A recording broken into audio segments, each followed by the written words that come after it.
Tinawag ni Senate President Pro Tempore Ping Lacson na bagong pork barrel ang allocables o yung pondo na nasa 2025 budget pero wala namang proyekto. Pinangalanan din niya ang ilang opisyal na gumamit ng pangalan ni Pangulong Bongbong Marcos para makapagsingit ng 100 bilyong piso sa 2025 budget. Base sa impormasyon mula kay dating DPWH Undersecretary Roberto Bernardo. May unang balita si Maki Pulido. Ginamit lang ang pangalan ng Pangulo. Yan daw ang ibinunyag ni dating DPWH Undersecretary Roberto Bernardo kay Senate President Pro Temp at Blue Ribbon Chairman Ping Lacson kaugnay sa ilang akusasyon ni dating Congressman Zaldico. Napag-alaman ko from Undersecretary Bernardo na may mga tao sa Malacanang, not the President, not authorized by the President, who misrepresented him. Ang sabi kasi ni Ko sa isang video, si Pangulong Bongbong Marcos ang nag-utos umano na magsingit ng 100 bilyong piso sa 2025 General Appropriations Act nang umabot ito sa BICAM. Ang 25% niyan o 25 billion pesos napunta raw sa Pangulo nang maaprubahan ng budget. Ayon kay Ko, i-deliver pa raw ang pera sa North at South Forbes Park at sa bahay sa Aguado malapit sa Malacanang. Nang busisiin ni Lacson ng budget, nakita raw niyang totoo ang ipinasok na 100 billion pesos. Nakita rin daw ito ni Senator Win Gatchalian, Chairman ng Finance Committee. Pero sabi raw ni Bernardo kay Lacson, ilang opisyal ang gumamit ng pangalan ng Pangulo para paikutin si Ko. I will name some of them. Undersecretary Adrian Bersamin.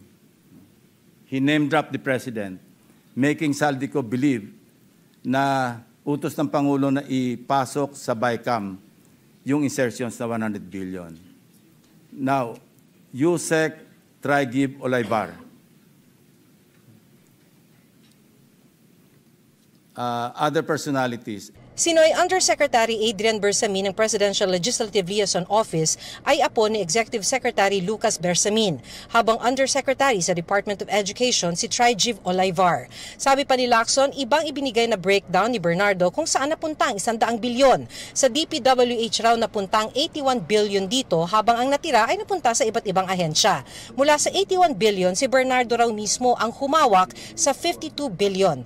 8 billion pesos umano ang kabuuang halaga ng kickback na idineliver ni Bernardo kay Olayvar at 1 billion pesos kay dating DPWH Secretary Manny Bonoan. At least 10 deliveries. The modus that yung arrangement nila is may tigisa silang armor van. May armor van si Yusek Olayvar, may armor van siya, magpapark sa basement ng Diamond Hotel, darating yung van driven by Olayvar, and possibly, sabi niya, hindi siya sigurado, and possibly along with Adrian Bersamin. Bakante yung armor van, ipapark, idadrive yung isang van na puno ng pera. Ranging from 800 million hanggang 2 billion.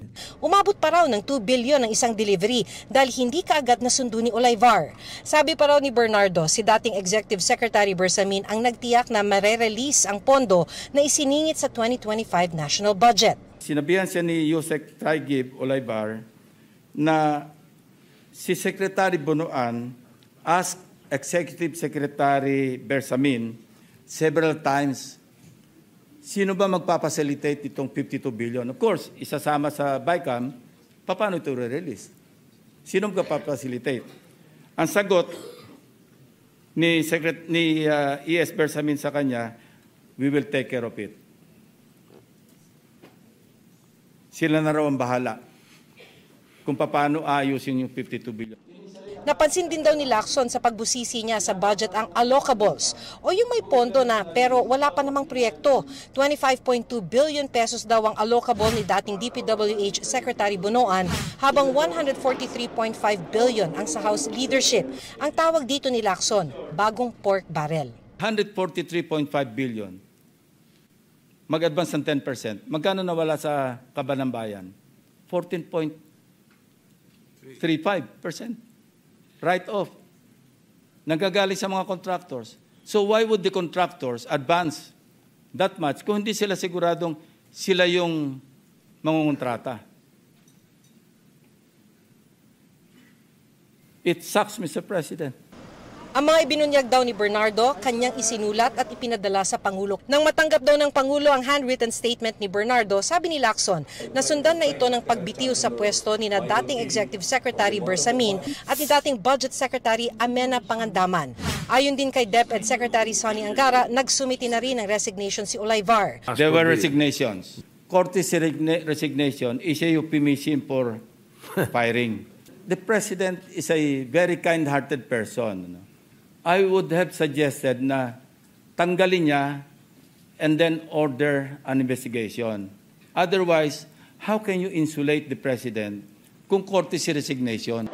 Tumanggi munang magbigay ng panayam si dating Executive Secretary Bersamin. Iginagalang daw niya ang prerogative o ang karapatan ng Pangulo na magpasya. Patuloy namin kinukunan ng pahayag ang apo niyang si dating Undersecretary Bersamin at dating DepEd Undersecretary Olayvar. Dati namang sinabi ni Bunoan na wala siyang kinalaman sa mga maanumalyang transaksyon kaugnay sa flood control projects. Nag-resign daw siya para sa transparency. Nasa labas ng bansa si Bunoan para raw samahan ng kanyang asawa na magpatingin sa doktor. Sinisikap din naming makuha ang panig ni Ko. Ito ang unang balita, Maki Pulido para sa GMA Integrated News. Igan, mauna ka sa mga balita, mag-subscribe na sa GMA Integrated News sa YouTube para sa iba't ibang ulat sa ating bansa.